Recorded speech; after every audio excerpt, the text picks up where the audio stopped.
بسم اللہ الرحمن الرحیم۔ شروع اللہ کے ببرکت نام سے جو بڑا مہربان نہایت رحم کرنے والا ہے۔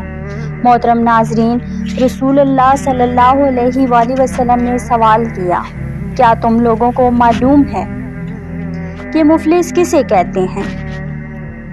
صحابہ نے عرض کیا، یا رسول اللہ صلی اللہ علیہ وآلہ وسلم، ہمارے یہاں مفلس اسے کہتے ہیں جس کے پاس درہم ہو، دینار اور ضروری سامان و زندگی نہ ہو۔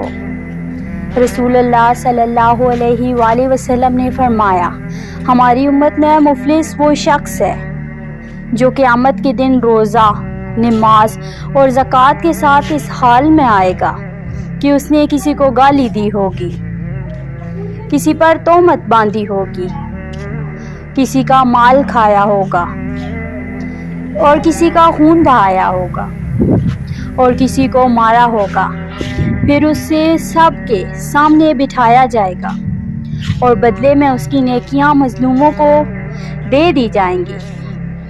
پھر اگر اس کے مظلوموں کا بدلہ پورا ہونے سے پہلے اس کی نیکیاں ختم ہو جائیں گی تو مظلوموں کے گناہ لے کر اس پر رکھ دیے جائیں گے اور اسے جہنم میں ڈال دیا جائے گا۔